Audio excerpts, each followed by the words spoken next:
إن الحمد لله نحمده ونستعينه ونستغفره ونعوذ بالله من شرور أنفسنا ومن سيئات أعمالنا من يهده الله فلا مضل له ومن يضلل فلا هادي له وأشهد أن لا إله إلا الله وحده لا شريك له وأشهد أن محمدا عبده ورسوله أما بعد.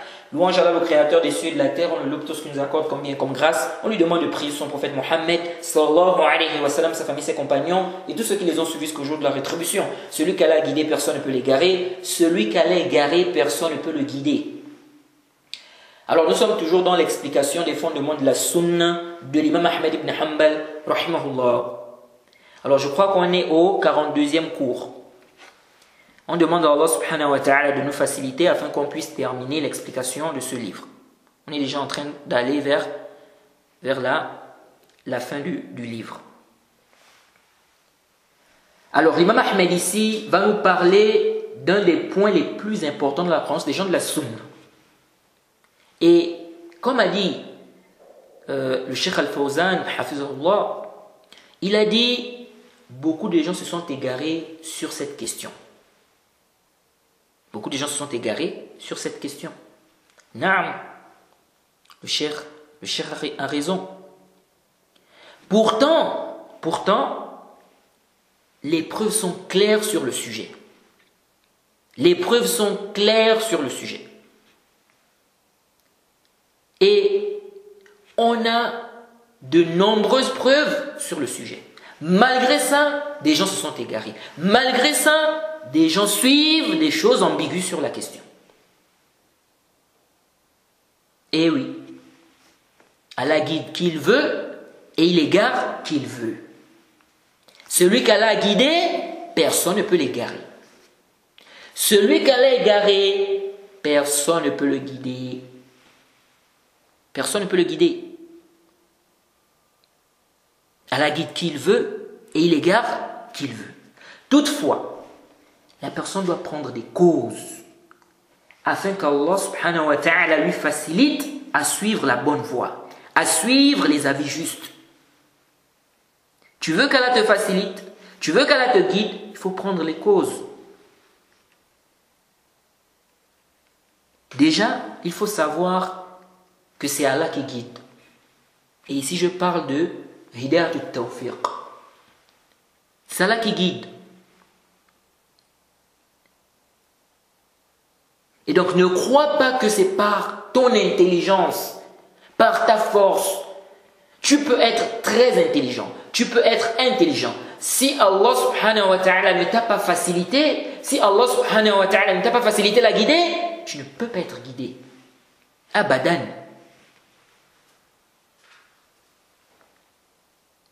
C'est Allah subhanahu wa ta'ala qui guide. Et prends garde de te vanter en croyant que tu es guidé, c'est par ton intelligence. Non.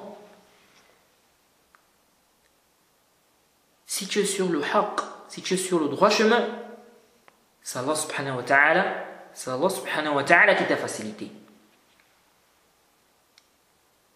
C'est pourquoi il ne faut pas être ingrat. Il faut remercier Allah subhanahu wa ta'ala. Si Allah subhanahu wa ta'ala t'a guidé, il faut remercier Allah subhanahu wa ta'ala. Il ne faut pas être ingrat, car l'ingratitude est une cause qui fera en sorte qu'Allah subhanahu wa ta'ala retire cette guidée. Et tu vas te retrouver parmi les égarés, qu'Allah nous en préserve.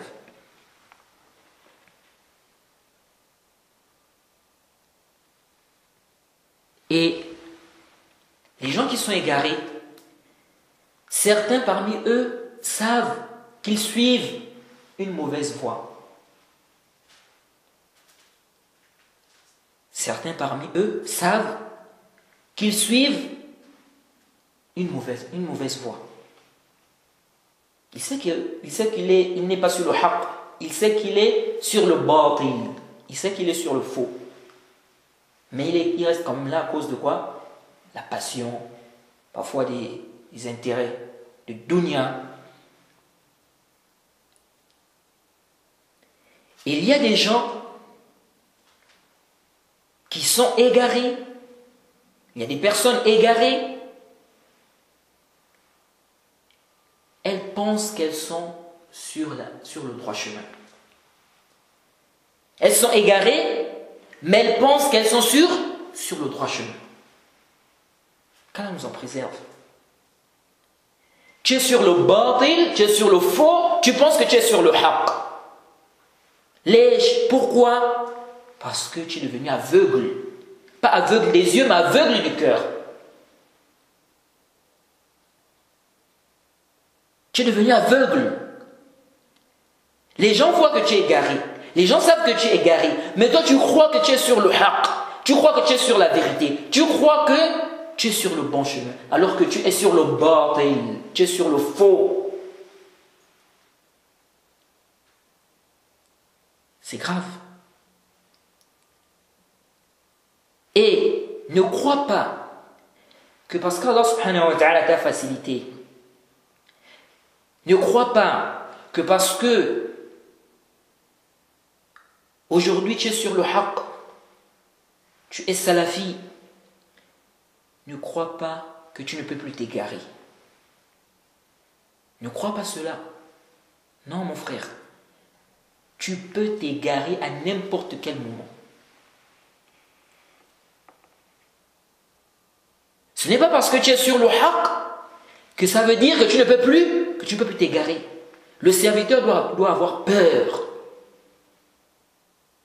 On a vu les gens qui étaient sur la vérité, ils étaient sur le haqq, ils ont dévié. Et ils croient qu'ils sont sur le haqq toujours. Et que la voie qu'ils suivaient, avant, ce n'était pas la bonne voie. Alors qu'ils sont maintenant égarés, ils sont dans le dolal. Et ce qui est pire, c'est qu'ils sont devenus aveugles. On peut leur apporter toutes les preuves. Ils rejettent cela. Ils pensent qu'ils sont sur le haqq, alors qu'ils sont sur le batil. Ce n'est pas parce que tu as su la vérité, ce n'est pas parce que tu as su le haqq que ça veut dire que tu ne peux plus dévier. Il y a des gens qui prêchaient, ils enseignaient aux gens que parmi les fondements des gens de la sunna, il faut écouter, obéir aux dirigeants musulmans. Il ne faut pas se rébeller. Celui qui sort contre un gouverneur musulman, c'est un khariji. Il faut écouter, obéir aux dirigeants. Il ne faut pas se rébeller, il ne faut pas se révolter. Il enseignait ça, il prêchait ça. Quelque temps après, il est dans des manifestations. Il est dans des révoltes. Qu'est-ce qui s'est passé? Il s'est égaré. Pourtant, il connaît ces textes-là. Il connaît tous ces textes-là qui parlent, c'est-à-dire tous ces textes qui font allusion à l'obéissance et à l'écoute du gouverneur. Mais il va commencer à philosopher. C'est la safsata, la falsafa. Tu fais maintenant toute une philosophie. Non, en fait, il y avait ceci, non, comme ça, non, en fait, bon, j'ai compris que c'est comme ci, comme ça. Ah bon? Et il commence à faire le temps sur les salafis, commence à faire le temps sur les savants de la sunna, fait une guerre aux savants de la sunna, fait une guerre aux salafis. Pourtant, il était sur le haqq. Et toi, tu vois ça, tu dis subhanallah, qu'est-ce qui s'est passé? Qu'est-ce qui a fait que ce frère-là se retrouve dans cet état? Mais lui, il voit qu'il est sur le haqq. C'est terrible. C'est-à-dire, il pense qu'il est sur la vérité, alors qu'il est sur le batil.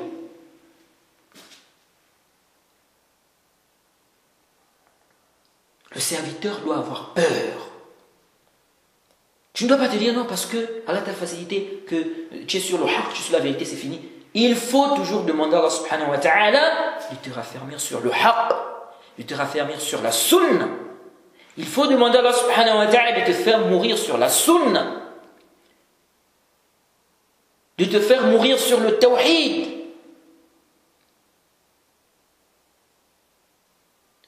On a vu même des gens qui ont apostasié. Ils sont venus étudier même en Arabie Saoudite. Ils sont venus étudier en Arabie Saoudite. Ensuite, ils sont rentrés dans leur pays. Quelque temps après, il apostasie. Il se retrouve chez les chrétiens, il se retrouve là-bas, il se retrouve là-bas. Parfois, tu es dépassé, tu dis, qu'est-ce qui se passe? Parfois, tu as du mal de me croire, tu dis, attends, celui-là, il est devenu chrétien, qu'est-ce qui s'est passé? Il écrit arabe, il parle arabe.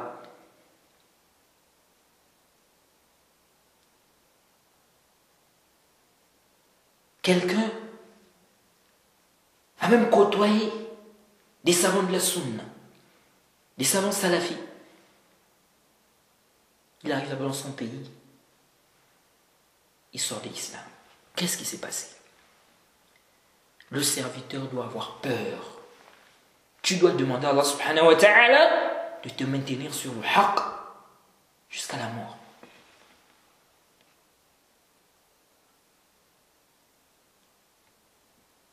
Et ça fait en sorte que tu vois combien de fois on a besoin d'Allah subhanahu wa ta'ala. Tu as besoin de la guider, mon frère. Et demande à Allah de faciliter ceux qui n'ont pas encore compris. Si Allah subhanahu wa ta'ala t'a facilité, tu es sur le haqq, tu es sur la sunna, demande à Allah de faciliter ceux qui n'ont pas encore compris.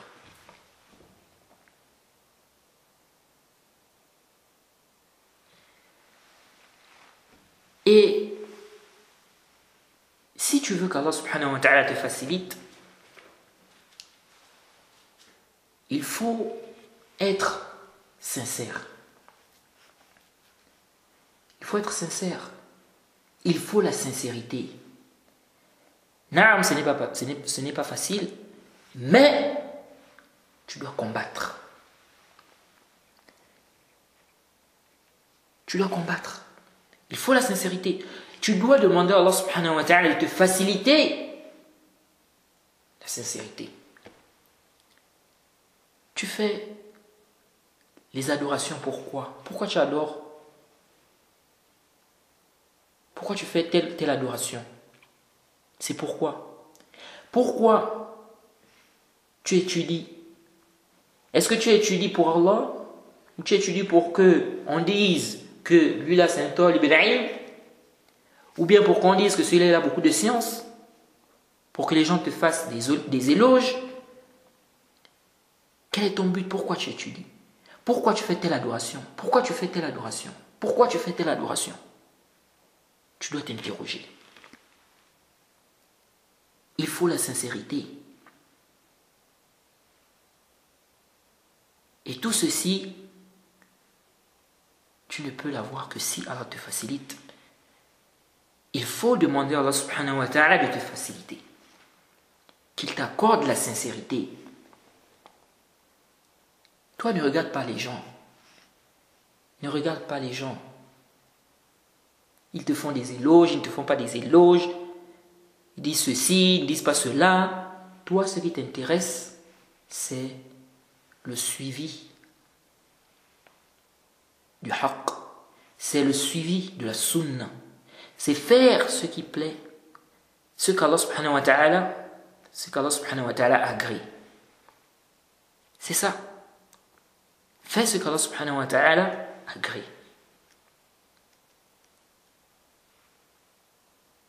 Ne regarde pas les gens. Et il se peut que le serviteur soit sincère au début, mais après, il dévie. Il dévie. Et les éloges même des gens, Si tu ne fais pas attention, ça peut t'égarer. Naam. Parce que tu étais sincère pour toi, tranquillement. Tu étais sincère. Mais avec les éloges, avec le suivi, donc beaucoup de monde commence à te suivre. Les gens te font des éloges. Et donc, comme on te fait des éloges, tu dis, bon, je veux faire maintenant encore plus pour qu'on me fasse encore plus des éloges. Donc là, maintenant, tu veux faire plus pour qu'on te fasse des éloges. Je veux faire plus maintenant pour qu'on me fasse des éloges.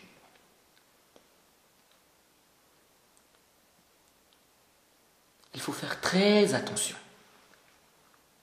Très, très, très attention. On demande à Allah subhanahu wa ta'ala de nous donner la sincérité et qu'il nous éloigne de l'ostentation, qu'il nous éloigne du shirk.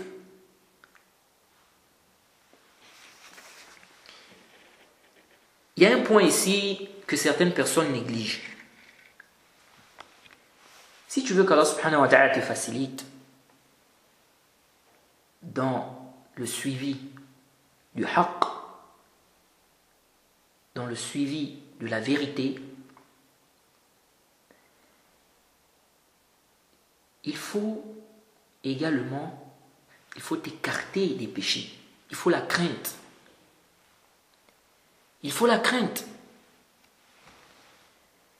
Il faut quoi? Il faut la crainte.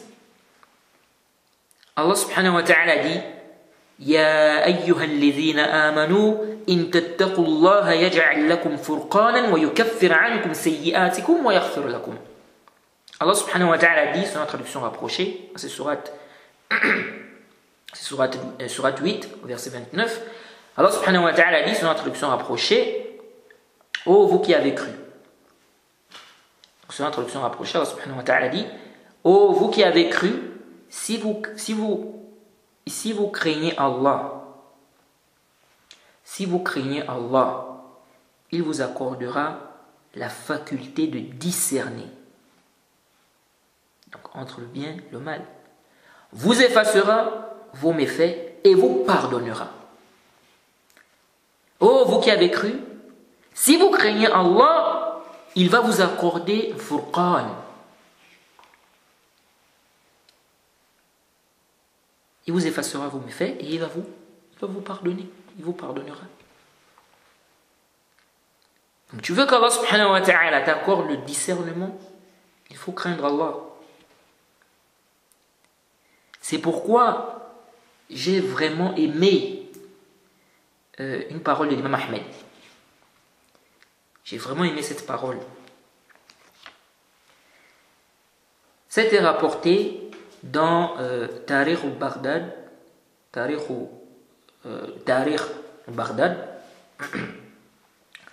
au tome 11, à la page 27, et ceci venu dans le Kitab al-Wara' de Abu Bakr Ahmed ibn Muhammad, page 6 à 9.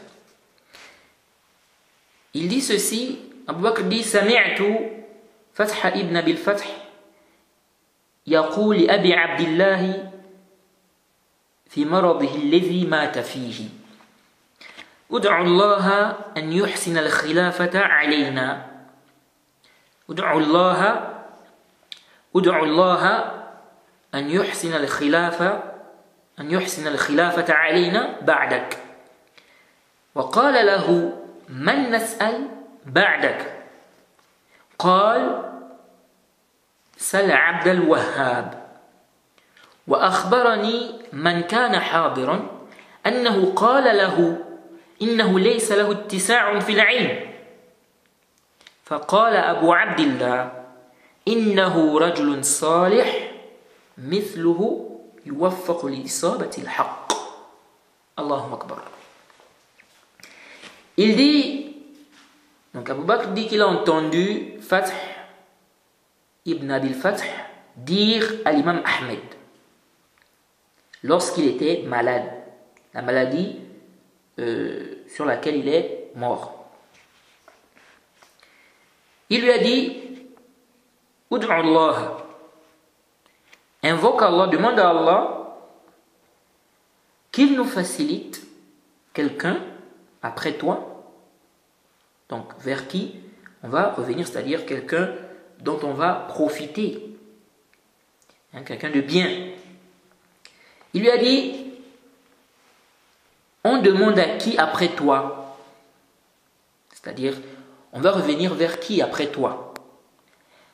L'imam Ahmed a dit, demande à Abdul Wahhab. Il dit, celui qui était présent, m'a dit, donc on a dit à l'imam Ahmed qu'il n'a pas une énorme science. Donc on demande à l'imam Ahmed, après toi on demande à qui? Il dit Abdul Wahhab. Ensuite on dit à l'imam Ahmed qu'il n'a pas une énorme science. Donc Abdul Wahhab là n'a pas une énorme science. Il a de la science, il a du ilm, mais il n'a pas une énorme science. Qu'est-ce que l'imam Ahmed a dit? L'imam Ahmed a dit, innahu rajulun salih mithluhu yuwaffaq li isabati al-haqq.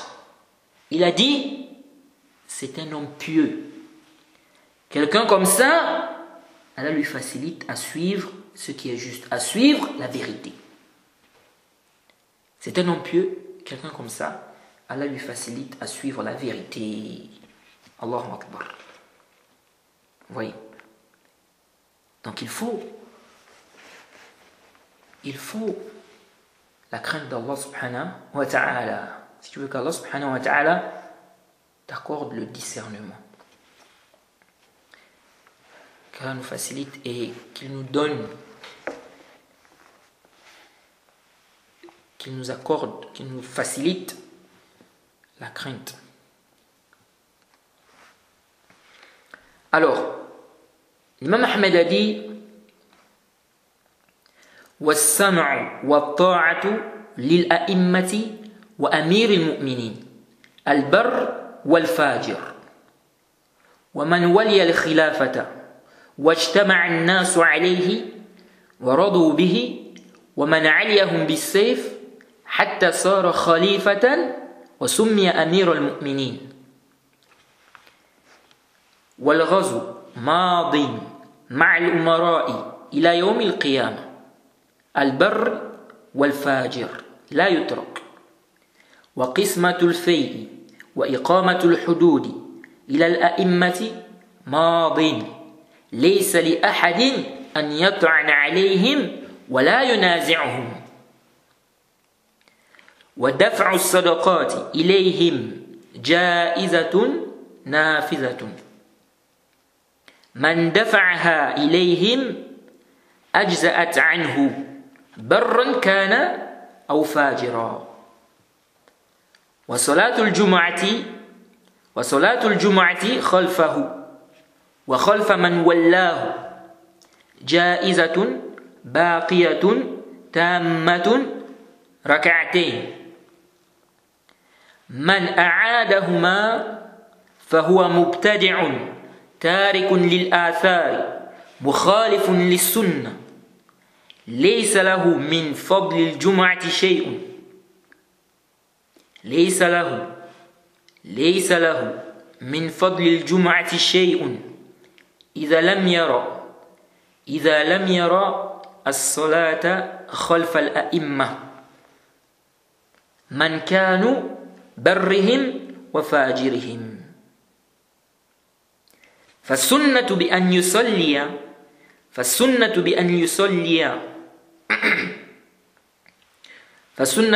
يصلي معهم ركعتين ويدين بأنها تامة لا يكن في صدرك من ذلك شك.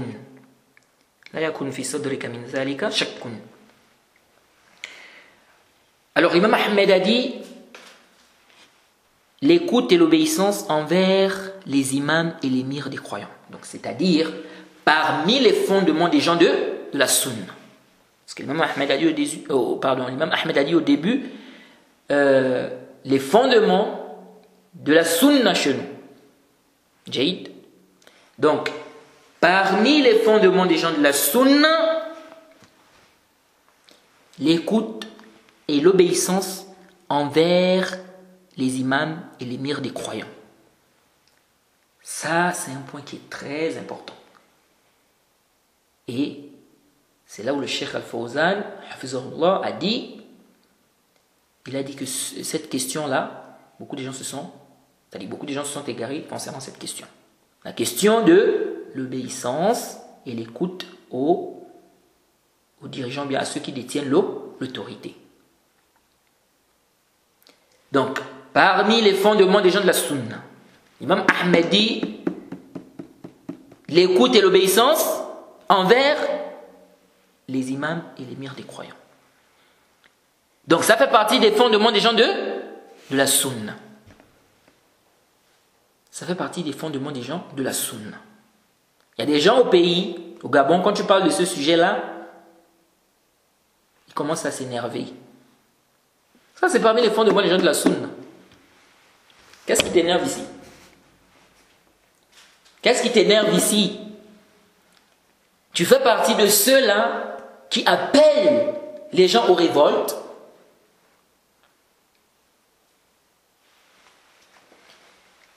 L'imam Ahmed a dit l'écoute et l'obéissance envers les imams et les l'émir des croyants. Qu'ils soient pieux ou pervers. Qu'ils soient pieux ou pervers. Qu'il ait accédé au khilafa par un regroupement de gens autour de lui, donc des gens, que les gens se soient unis autour de lui, donc qu'il ait accédé au khilafa par consentement, des gens unis autour de lui, ou qu'il les ait vaincus par l'épée, donc par la force, jusqu'à ce qu'il soit devenu khalifa et appelé émir des croyants. L'imam Ahmed a dit qu'il a accédé au khilafa par consentement des gens unis autour de lui, ou qu'il les ait vaincus par l'épée. Donc il a pris le pouvoir par la force, jusqu'à ce qu'il soit devenu khalifa et appelé émir des croyants. Donc l'imam Ahmed nous fait comprendre ici qu'on doit écouter, obéir au chef, au dirigeant, qu'il ait pris le pouvoir par consentement ou par force. Donc s'il a pris le pouvoir par consentement, on doit écouter, on lui doit écouter et obéissance, c'est-à-dire on doit l'écouter et on doit lui obéir. De même, s'il a pris le pouvoir par la force et qu'il est devenu le dirigeant du pays, il est devenu l'amir des croyants. Ici, là, on doit l'écouter et on doit lui obéir. Même s'il a pris le pouvoir par la force. Intabihu. Ici, l'imam Ahmed a dit, et qu'il a appelé émir des croyants. Il y a des gens qui se sont embrouillés ici. Et non, on a dit qu'il est appelé émir des croyants. Lui, là, ce qu'on appelle émir des croyants. Non, ça c'est l'imam Ahmed, ici il parle, c'est par rapport à son temps. Aujourd'hui, les dirigeants des pays, on les appelle comment? Quelqu'un va dire non, mais est-ce qu'aujourd'hui on va dire Amirul Mu'minin? Aujourd'hui on n'appelle plus tel Amirul Mu'minin. Donc il n'y a plus de dirigeants. Donc il n'y a plus d'écoute et d'obéissance envers les dirigeants. Aujourd'hui, on utilise plus le terme président, on utilise le terme roi.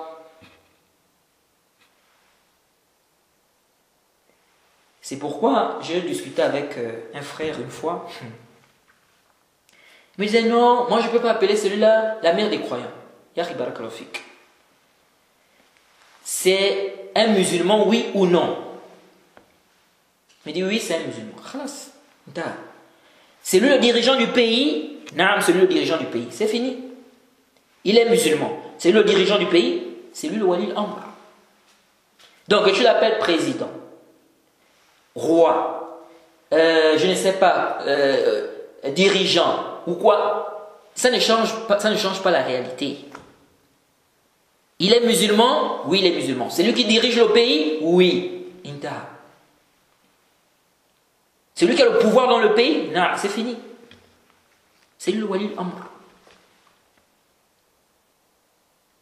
Donc ce n'est pas une question de... Non, le nom, on l'appelle pas le khalifa, on l'appelle pas Amirul Mu'minin. Là, c'est pas ça.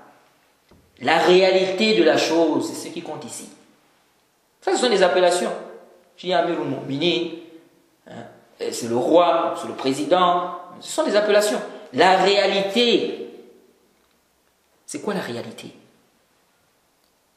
Donc faites très attention. Et ça, c'est des voies que des gens, les voies que des Khawarij empruntent. Et certaines personnes tombent dans ça. On va dire non, on ne l'appelle pas Amirul Mu'minin. Donc tu dois écouter ou bien tu dois obéir. Non, je ne peux pas parce qu'on ne l'appelle pas Amirul Mu'minin. Mais on appelle qui Amirul Mu'minin? Parmi les dirigeants. Donc, intabihu lihaza, faites très attention à cela. Donc, s'il a pris le pouvoir par consentement ou par force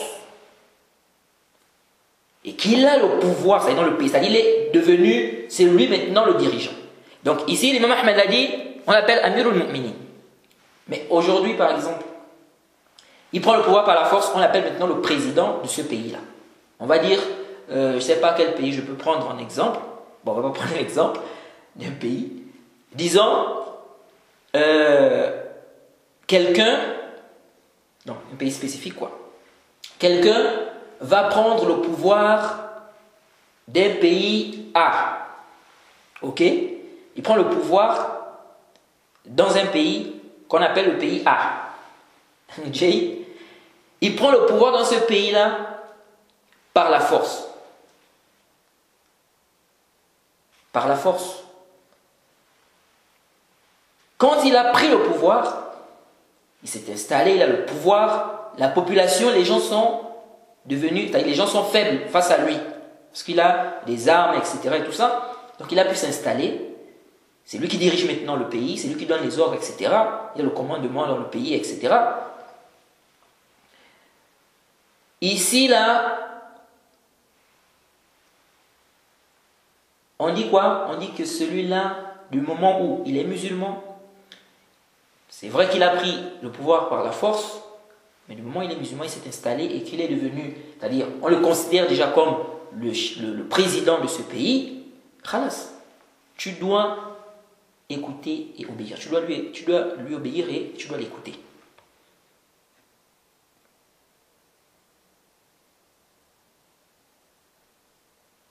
Est-ce que vous suivez? Ça, c'est quelque chose qui est très important.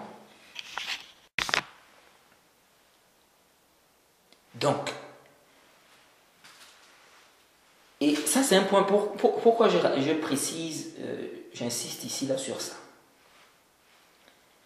Parce qu'il y a des gens qui n'ont pas compris ce point-là. Ils vont dire non, tel Abu Bakr al-Baghdadi, pourquoi les savants ne disent pas qu'on doit, n'est-ce pas, lui faire la béa. On va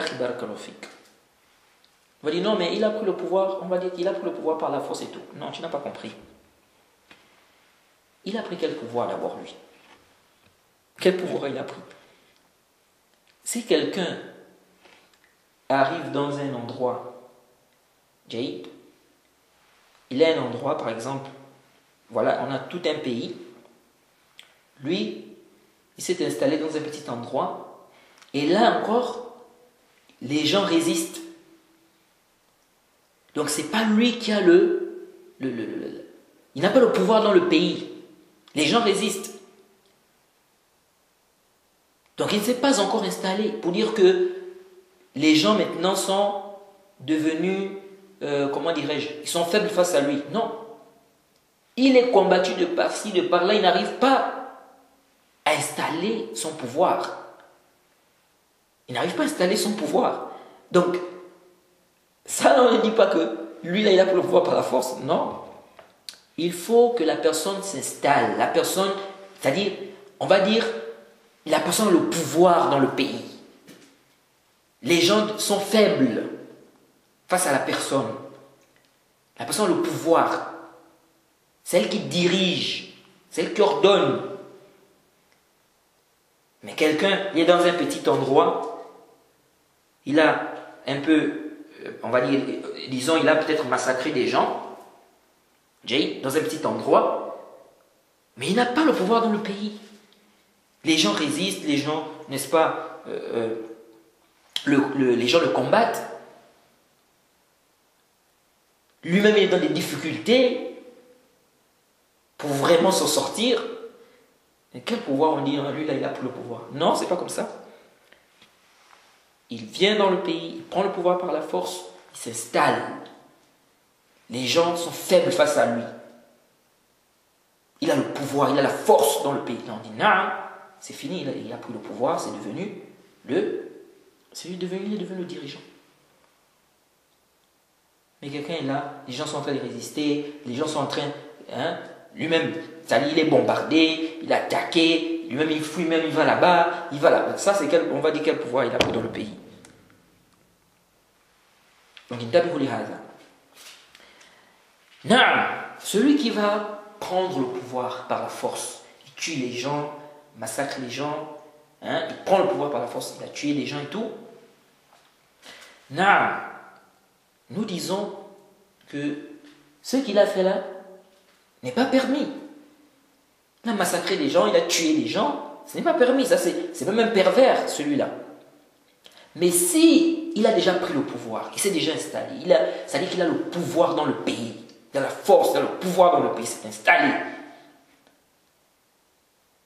Les gens ne peuvent pas résister, ça dit il est déjà installé, il a le pouvoir. Khalas. Ici on dit, c'est fini, il est devenu le dirigeant. Et si c'est un musulman, c'est lui le wali al-amr, shara'i. Il dit pas non, comme il a pris le pouvoir par la force, donc ce n'est pas lui le wali al-amr. Non, c'est lui le wali al-amr. Et tu dois écouter, et tu dois lui obéir dans le convenable. Non, même s'il a pris le pouvoir par la force. L'imam Ahmed dit ici, il a dit l'écoute et l'obéissance envers les imams et les mirs des croyants. Et il a dit qu'il a accédé au khilafa, donc au pouvoir, par un regroupement des gens autour de lui, que les gens se soient unis autour de lui, ou qu'il ait accédé, ou on va dire qu'il a accédé au khilafa par consentement des gens unis autour de lui, ou qu'il les ait vaincus par l'épée, jusqu'à ce qu'il soit devenu khalifa et appelé émir des croyants. Donc, il a pris le pouvoir par l'épée, il s'est installé, on l'appelle maintenant émir, l'amir al-mu'minin, donc l'amir des croyants. Ou aujourd'hui, on va dire, on l'appelle maintenant président. Ou bien, si c'est un pays où c'était la royauté, on dit, c'est lui le roi maintenant. Donc quand on va demander, oui c'est vrai il a pris le pouvoir par la force, mais quand on va demander aux gens, bon, qui est le roi de tel pays? Ah, c'est celui-là le roi. Mais il a pris le pouvoir, il a accédé au pouvoir par la force. Jay, aujourd'hui, comme on dit aujourd'hui, le coup d'État. Quelqu'un a fait le coup d'État. Il a fait le coup d'État, il a réussi son coup d'État, il s'est installé. Il a le pouvoir dans le pays. Il a maîtrisé les gens. C'est-à-dire qu'il il s'est installé, il a le pouvoir, les gens sont faibles face à lui.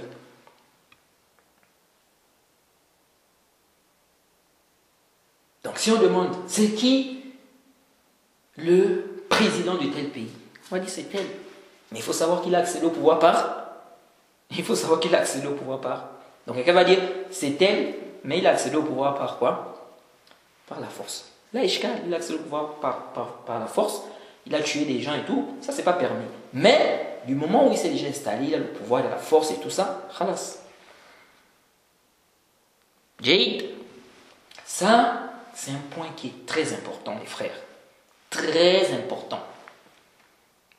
Donc, même Ahmed a dit qu'il soit pervers ou pieux. Donc, ce dirigeant-là, qu'il soit pervers ou pieux, tu dois écouter, obéir.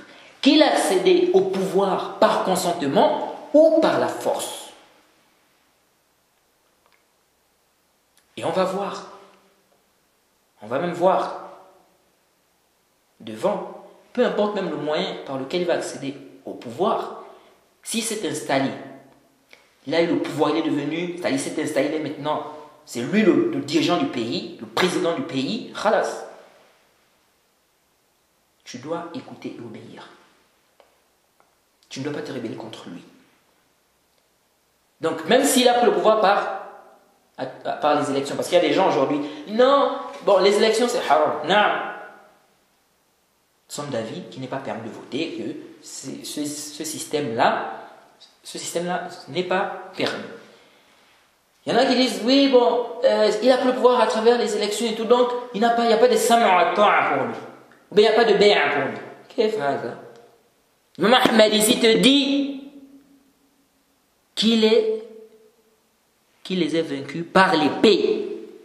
Donc quelqu'un, il prend le pouvoir par l'épée, par la force, il tue les gens, il coupe les têtes des gens.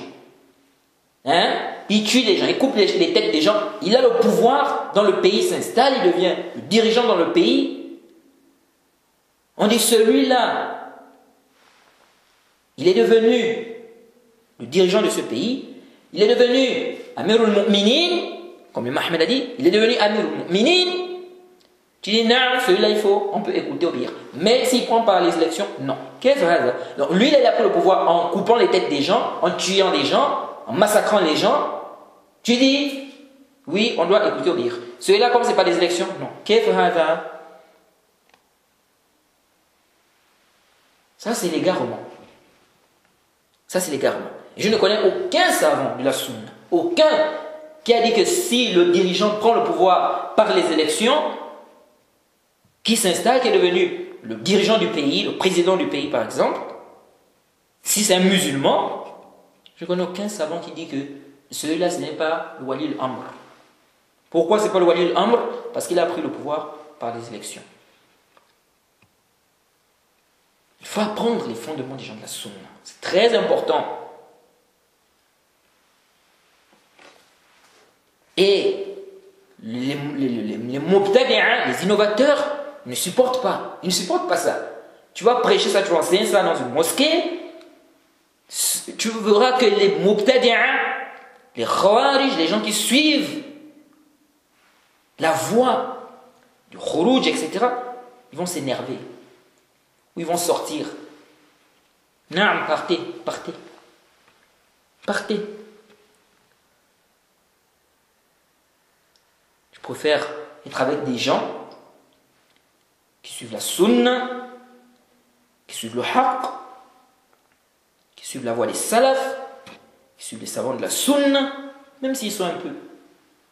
Parce que d'avoir beaucoup de monde, et ce sont des innovateurs qui sont là, ils sont contre la voie des pieux prédécesseurs, ils sont contre, n'est-ce pas, le haqq, la vérité, les preuves. Ils sont contre les savants de la sunna. Ils viennent s'asseoir, soi-disant pour venir profiter. Partez, partez, on n'a pas besoin. On n'a pas besoin. Là, quelqu'un veut apprendre, il veut profiter, il ne connaît pas, il veut être guidé. Il veut être guidé par la permission d'Allah subhanahu wa ta'ala. Il veut profiter, il veut apprendre. Là, ishkal. Et quelqu'un, il est contre les gens de la sunna. Il est contre la voie des salafs. Il n'aime pas les salafis. Et puis il vient et dit, il veut venir s'asseoir. Il veut profiter. Tu veux profiter de quoi? Tu veux profiter de quoi? Tu fais le harb, tu fais la guerre aux gens de la sunna. Non, tu veux profiter si tu es quelqu'un qui veut le haqq, tu es quelqu'un qui cherche le haqq, tu es quelqu'un qui veut le haqq, tu es quelqu'un qui suit le haqq. Tu veux profiter, non. Mais tu es là pour combattre les gens de la sunna. Tu fais le harb au salafi. Tu viens, tu dis non, je vais profiter. Profiter quoi? Il faut suivre le haqq. C'est wajib, obligatoire pour toi de suivre le haqq. Tu dois suivre la vérité. Naam. Ils n'ont resté là sur le batil.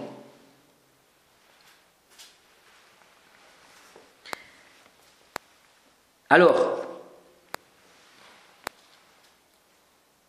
si le dirigeant a pris le pouvoir, que ce soit par consentement, que ce soit par la force, il a pris le pouvoir, il s'est installé, khalas, il est, n'est-ce pas, c'est un musulman, c'est lui qui est wali al-amr. Jaïd, c'est lui celui qui détient l'autorité dans le pays.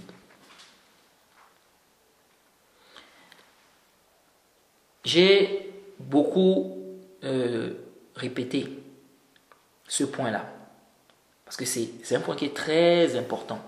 Très important. Les gens se sont égarés ici, beaucoup de gens. L'imam Ahmed a dit, le djihad, donc le combat, le djihad demeurera avec les gouverneurs jusqu'au jour de la résurrection. Qu'ils soient pieux ou pervers, cela ne doit pas être délaissé.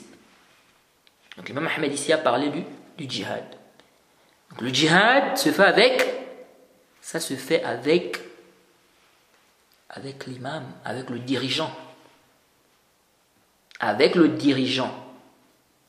Tu dois avoir la permission du gouverneur, du dirigeant.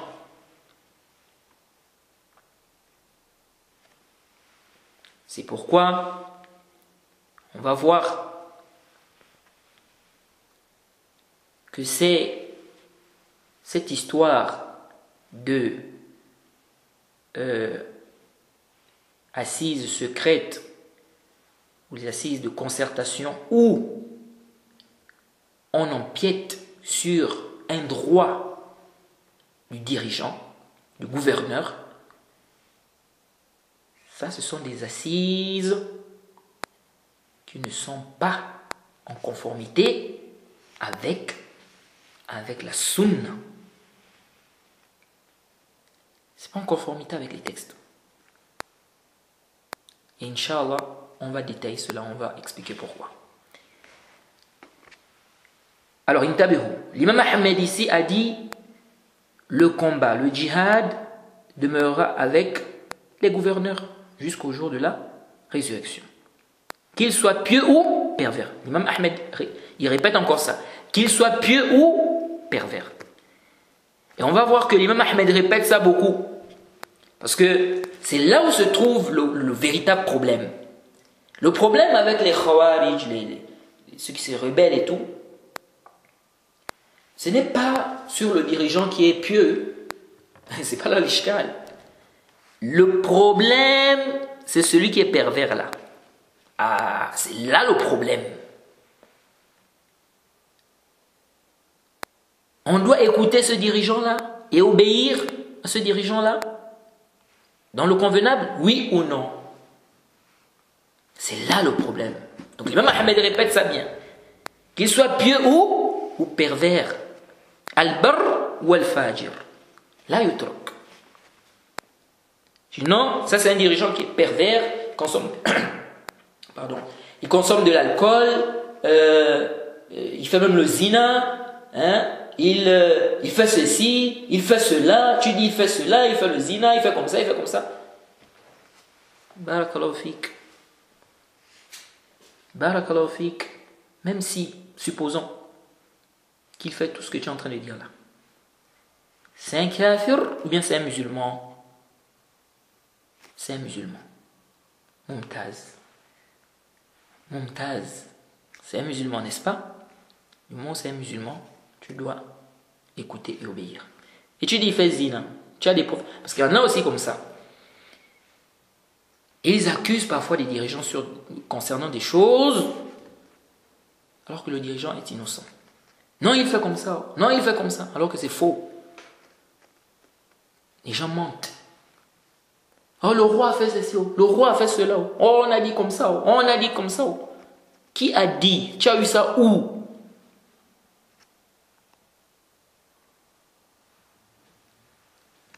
Oh, tel président fait le zina. Tu as les preuves? Apporte les 4 témoins. C'est lui-même qui t'a dit qu'il faisait le zina. Donc, il faut faire attention. Ensuite, l'imam Ahmed a dit, on va revenir sur ces points-là, bien en détail, Inch'Allah. On traduit et je donne d'abord le sens, n'est-ce pas, général qu'il faut avoir, et après on va rentrer dans les détails, Inch'Allah. Ensuite, l'imam Ahmed ici a dit, wa qismatul fay wa iqamatul hududi ila al-a'immati madin laysa li ahadin an yata'ana alayhim wa la yunazi'uhum. L'imam Ahmed a dit, le partage ou la répartition du butin et l'exécution des peines légales se font par le biais des imams. Et cela demeurera. Donc ce n'est pas toi qui appliques les peines légales, c'est le dirigeant. C'est le dirigeant qui s'occupe de la répartition du butin. C'est le dirigeant qui s'occupe de l'application des peines légales. Intabihu. Faites très attention. Déjà ici par rapport au djihad. Si le dirigeant, si par exemple il doit y avoir djihad, les conditions sont réunies, et que le dirigeant ne met pas cela en application. Jade, qu'il faut par exemple qu'il y ait djihad, que les conditions sont réunies et que le djihad est obligatoire, ça devient obligatoire, et lui, le dirigeant, il ne met pas son application, donc il ne donne pas son accord. On fait quoi? On patiente, c'est lui qui a le péché. Inch'Allah, on va détailler ici. On va parler un peu de la question du djihad. Bon, peut-être pas trop en détail, parce qu'on avait déjà détaillé cela dans le chapitre du djihad, dans le Duror. Mais il y a des points qu'on va rappeler ici concernant le djihad qui sont très importants. Et qui vont vous aider à comprendre beaucoup de choses, Inch'Allah. Donc, ce n'est pas toi d'appliquer les peines légales. Donc, si le dirigeant, par exemple, n'applique pas les peines légales, c'est lui qui a le péché. Toi, tu dois patienter. Jade, tu dois patienter. Lui n'applique pas les peines. Il a le pouvoir dans le pays, etc. Mais il n'applique pas. Qui a le péché?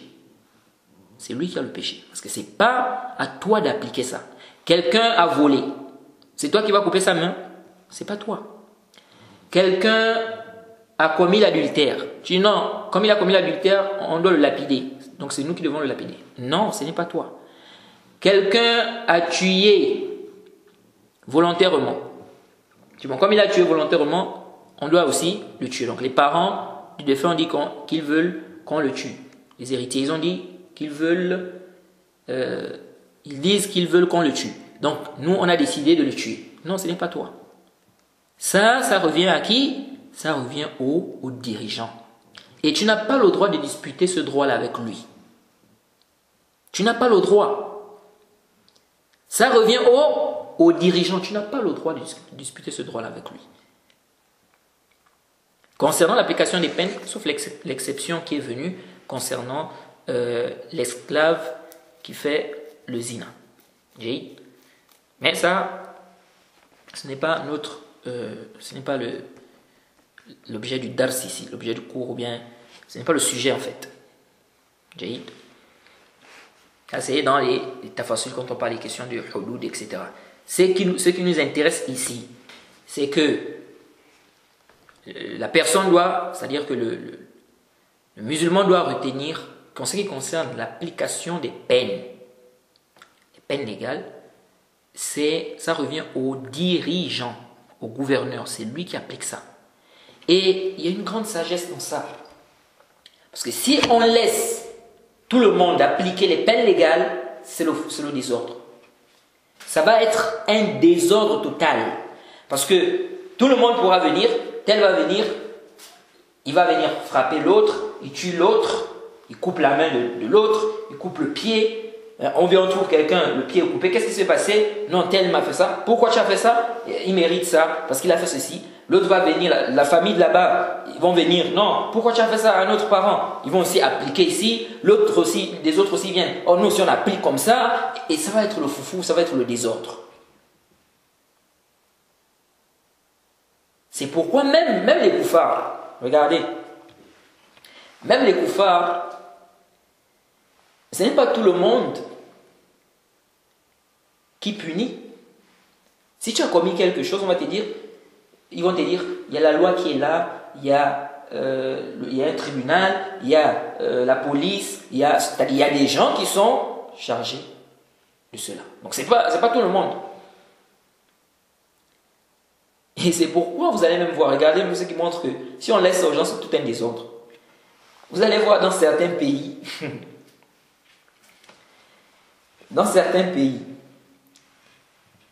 si quelqu'un par exemple a commis un délit, par exemple on va dire il a tamponné quelqu'un en voiture, voilà la population la population est là, la population est décidée, n'est-ce pas, à l'attraper.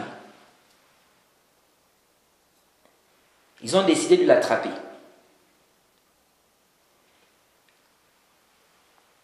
Lui, il se voit entre deux choses. De ce côté-là, c'est la population. Devant là-bas, ce sont les policiers.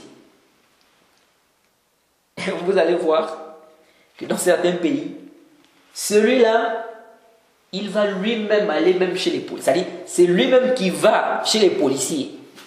Lui-même, il va. C'est-à-dire, il va en courant même chez les policiers. Parce qu'il sait que si la population l'attrape, c'est la catastrophe. Donc, il va chez les policiers. C'est au moins que quand il va aller chez les policiers, vous l'attrapez, qu'est-ce qui s'est passé? Vous avez fait ceci, cela. Bon, allez, on va au moins, c'est-à-dire, il va au moins aller dans la prison. Mais si la population l'attrape, ils vont chercher d'abord à le frapper là, peut-être même le tuer là sur place. C'est pourquoi dans certains endroits, vous allez voir quand ils attrapent le voleur.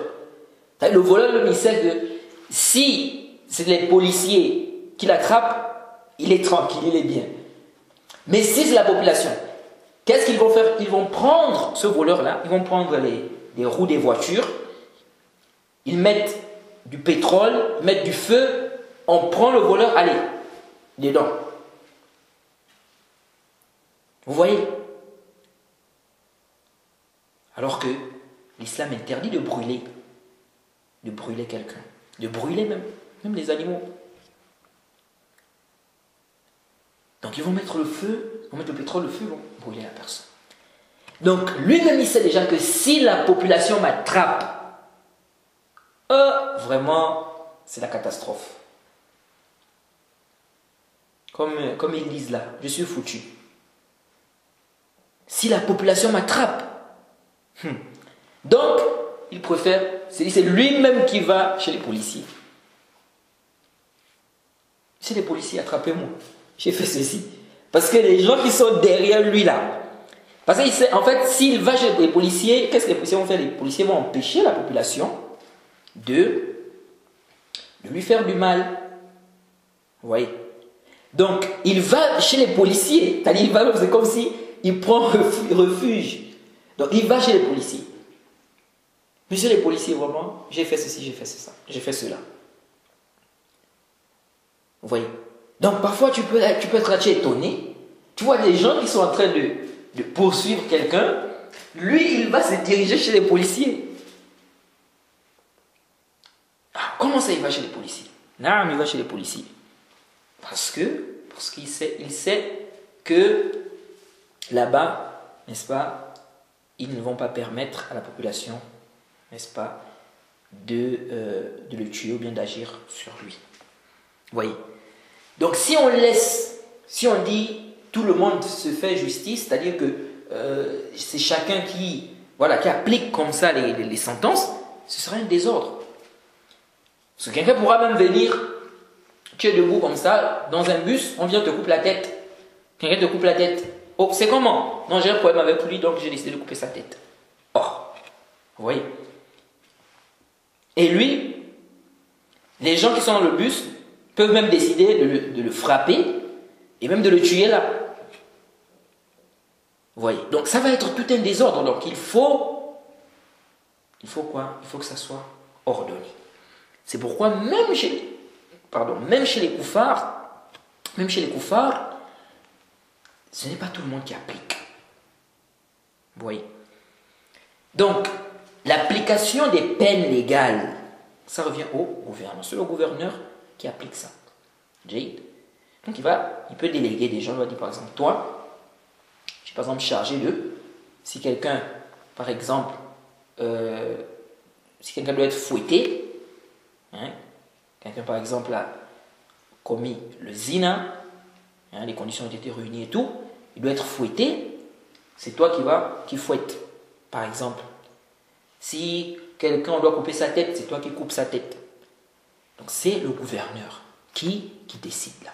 C'est lui qui applique les peines légales, donc il va déléguer quelqu'un par exemple, pour le faire. Ce n'est pas chacun comme ça, quelqu'un se lève un bon matin, dit non, c'est moi, j'applique le désordre que des gens font dans certains endroits, ils se regroupent là à un endroit, ils sont dans un quartier, ils attaquent les gens, ils vont fouetter les gens. Pourquoi vous les fouettez? Parce qu'ils ne parlent pas au Djoumois. Oh, comment ça? C'est comment? Elle a commis l'adultère, on doit la lapider. Oh, bon, ils ont fait le zina, donc comme ça. C'est pas à vous d'appliquer ça. Tout ça, c'est bordel. C'est pas à vous d'appliquer ça. Vous êtes dans le faux. Ça, c'est le désordre. C'est toi le wali al-amr. Ce n'est pas toi le wali al-amr. Ils ont les mazes. Pourquoi tu fais ça? Man azinalak. Qui t'a permis?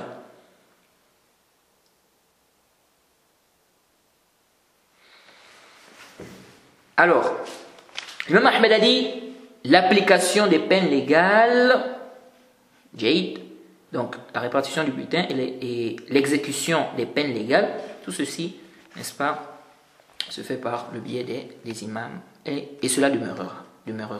Et il a dit nul n'a le droit de les dénigrer ni de leur disputer le pouvoir. Tu n'as pas le droit de disputer le pouvoir aux dirigeants. Tu veux disputer le pouvoir aux dirigeants pour prendre la place du dirigeant. Tu n'as pas le droit. Ou tu veux disputer son droit. Non. Sinon, moi aussi, je dois appliquer les peines légales. Je décide d'appliquer les peines légales. Non, ce n'est pas toi. Tu ne décides pas. Ce n'est pas toi. C'est le gouverneur. C'est lui. C'est le dirigeant. Ensuite, l'imam Ahmed a dit donner la zakat par leur biais est également valable et permis. Donc c'est valable, c'est permis. Jade, il a dit quiconque de leur humain se sera acquitté de son devoir, qu'il soit pervers ou pieux. Donc ces dirigeants-là soient pervers ou pieux. Tu as donné la zakat, c'est valide. Il dit non, c'est comme si c'est un pervers, donc ce n'est pas valide. Là, c'est valide. Bien non, il va prendre ça et il va gaspiller l'argent là, pour ses intérêts. Parce que c'est un pervers. Et donc, ce n'est pas valide. Non, c'est valide. Et on va même détailler cette question, Inch'Allah. Il a dit la prière, accomplir la prière du vendredi, donc accomplir la prière du vendredi derrière lui, donc derrière le dirigeant, derrière celui qu'il en a légué la responsabilité. Il dit, est permis, donc accomplir la prière du vendredi derrière lui et derrière celui à qui il en a légué la responsabilité est permis, elle demeurera ainsi en 2 rak'at. Donc c'est permis de faire la prière du Jumu'ah derrière ce dirigeant-là. Vous savez, à l'époque, c'était le dirigeant qui dirigeait la prière du Jumu'ah. Mais aujourd'hui, dans beaucoup de pays, on a des imams dans les mosquées. Vous voyez, on a des imams dans les mosquées qui dirigent les prières du Jumu'ah. Donc, ici le Mahmoud dit, on prie derrière lui. Ou derrière celui qu'il en a, ou derrière celui, qu'il en a légué la responsabilité. Donc, le chef, le dirigeant, celui qui détient l'autorité dans le pays, il a délégué, il a dit par exemple que c'est tel imam qui dirige la prière du vendredi. Tu pries derrière lui, même si c'est un pervers. Et là, on va voir une question. Quand on dit d'écouter et obéir aux dirigeants, est-ce que ce que le dirigeant, par exemple les ministres, ce que le dirigeant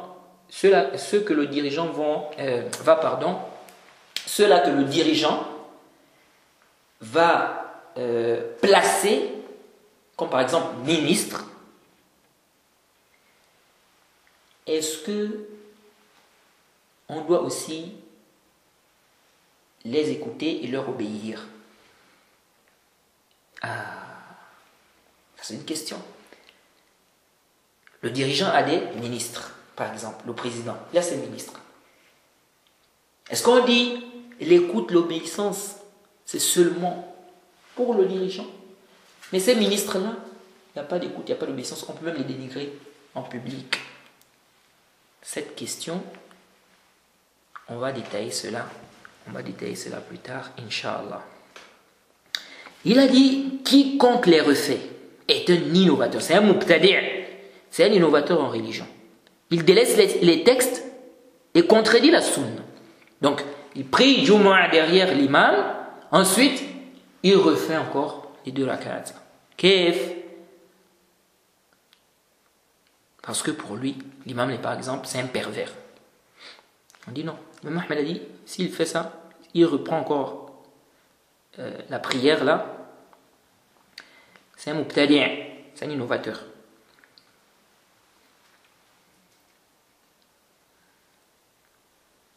Et l'imam Ahmed a dit, il n'obtiendra rien du mérite du vendredi s'il ne voit pas le caractère permis de prier derrière les imams. Quel que soit ce qu'il serait, pieux ou pervers. Pieux ou pervers. Donc que ces imams-là soient pieux ou pervers. Ensuite, il a dit la sunna consiste à accomplir 2 rak'at derrière eux et accepter religieusement que ces rak'at-là sont complètes. Tu ne dois pas avoir de doute sur cela. Jaïd. Alors, on va s'arrêter d'abord ici, pour ce cours. Le cours prochain, on va commencer à expliquer la parole d'Imam Ahmed. Donc là, on va rentrer dans les détails. On va rentrer dans les détails concernant la parole d'Imam Ahmed lorsqu'il dit l'écoute et l'obéissance envers les imams et les l'émir des croyants. On demande qu'Allah nous facilite, qu'il nous accorde la compréhension de sa religion. Wa subhanaka Allahumma bihamdik wa ashhadu an la ilaha illa anta astaghfiruka wa atubu ilayk.